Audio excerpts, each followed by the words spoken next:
Hey, what's good, y'all? It's Dice coming at y'all with another video.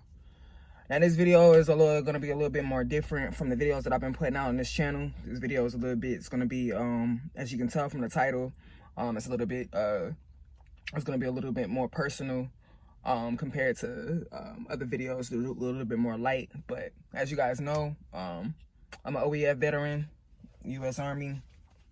I did my 4 years, and I deployed to Afghanistan.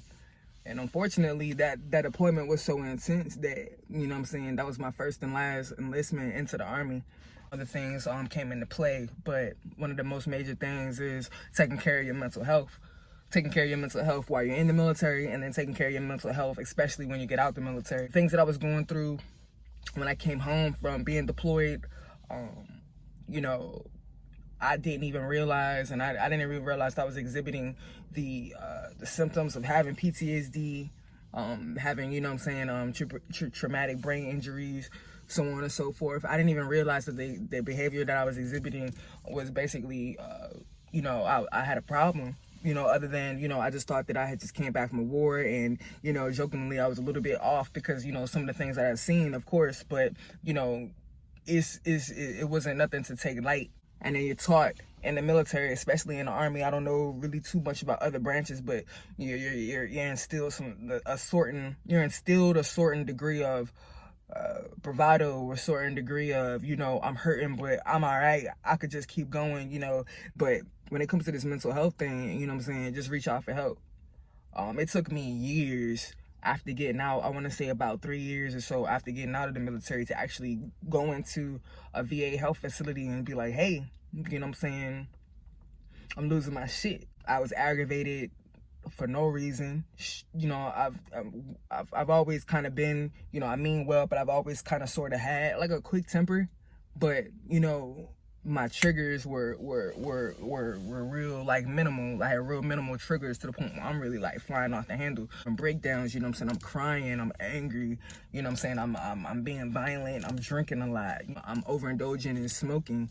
You know, though I do feel that, you know, medical marijuana, and I do believe in holistic approaches towards healing, you know, you can't self-medicating is actually a big issue, and something that, you know what I'm saying, medicating yourself mentally is something that should be done professionally, and not just, you know, you can't just take this, you can't just do it on your own. Definitely something that you just can't do it on your own. You have to seek professional help. Saying hurry up and wait. And that was one of the main things that, you know, deterred me from actually going to the VA, because it's just kind of like, I have a problem now. You know, I don't want to be, you know, pushed off, or being, one, I don't want to be told, hey, you know, your issue's not that big, you know, just, you know, read these books, or, you know, here's some pamphlets or whatever like that, going about your day. And then two, one of the biggest maintenance issues is, you know, oh yeah, you get to see an appointment, oh yeah, it's gonna be 6 months out, or 3 months out, or 4 months out, and you're just like, yo, but I'm losing my marbles, like, you know what I'm saying, I'm stressed the fuck out right now. You know what I'm saying, is there anything that, you know what I'm saying, there's nothing that you can do? Or, you know, there's that, you know, waiting forever to be seen. And then there's actually, you know, the fact that they're just like, you know, no one's listening to you. So I'm here to tell you, you know what I'm saying, don't just let people blow you off. You have to be assertive, you know, be assertive to a certain degree. Like, if you're going through something, especially with PTSD, because the VA, that's the biggest chunk of the payouts that the VA does is with PTSD. So, you know what I'm saying, like, go in there and be heard. Like, don't just go in there and they tell you, oh ma'am, or oh sir, you know what I'm saying, we don't have no appointments, or, oh, there's nothing that we can do, or I don't know what you want us to do, or we don't have nobody who can, you know what I'm saying, assist you with this issue. Don't let them blow you off. Don't walk from out of that office, you know, without getting the help that you need, especially when you went there, you know what I'm saying, and you went there, especially when you went there to be helped. Like, blow you off. Like, don't let them just give you like little pieces of paper to read over there with like little steps and stuff like that, breathing techniques. Don't let them tell you like, oh, you know, hey, you know, somebody will call you, just go ahead and leave, we'll take your information, your last four. Don't let somebody just, you know, don't just walk out the office and, you know, just be content with having an appointment. You know, here it is, you know, January, you have an appointment, you know, set out to be seen in like the end of April. Don't be content with that. Like, if you have a real problem, you know, the VA healthcare's main job, the VA healthcare's main job is to assist veterans with getting the help they need. Because, you know what's crazy?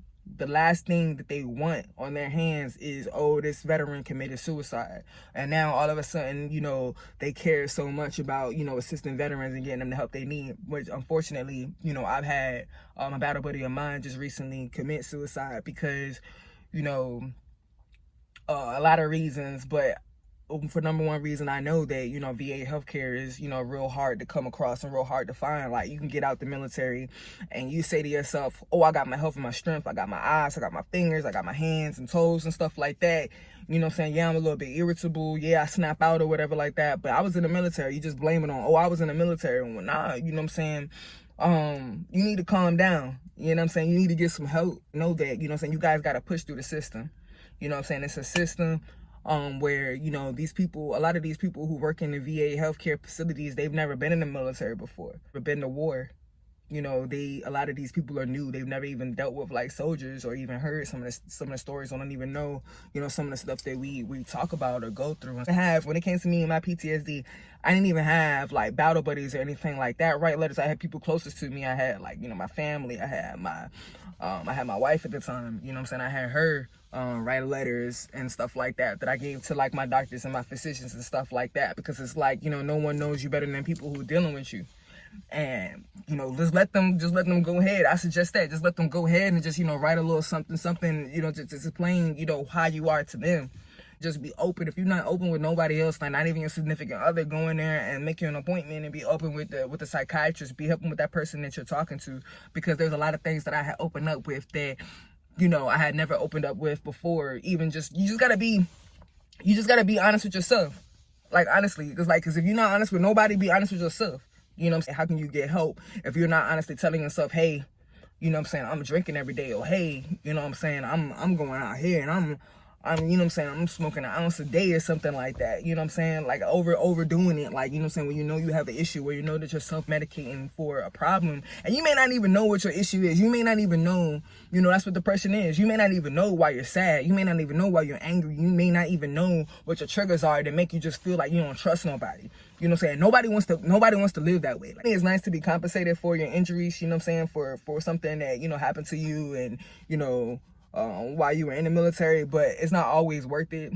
Like, trust me, it's like, you know, there's nothing like you know, there's a lot of people, and I say this to say that, and I say this, the money isn't worth it when you're just getting paid and you're not getting help. That's what I mean by the money is not worth it. It's like, if you losing your mind and you just like sit in your car. Like, I had times where I was just sitting in my car and I would just break down and cry just from stress, because I'm just like, yo, like, what's wrong? Like, when in fact you just gotta look inside yourself, and it's just kind of like, yo, what's wrong with me? What can I do? The first thing you gonna always fix is yourself. And there's no money in this world that can replace your peace of mind. There's no money in this world that can bring you peace at night so that you can sleep, or, you know what I'm saying, peace in your life so that you can actually be happy and enjoy your kids or your wife or your husband, or, you know, work and actually provide for yourself. So hopefully, you know what I'm saying, this video helps you guys. You know what I'm saying? So hopefully this video, my message comes across and it helps you guys, so that, you know, you're able to motivate or push you guys, pushing in you guys to like, hey, you know, to talk to somebody, to speak to somebody, to just express yourself, to get that shit from off your chest. You know, because I know that if I'm walking around with it, even still when I go to my therapy sessions and stuff like that, I know that if I'm walking around with stress or with something on my heart or something on my mind and I'm not getting it off, you know, when it's just sitting there, it's not being healed. It's just a continuous hurt.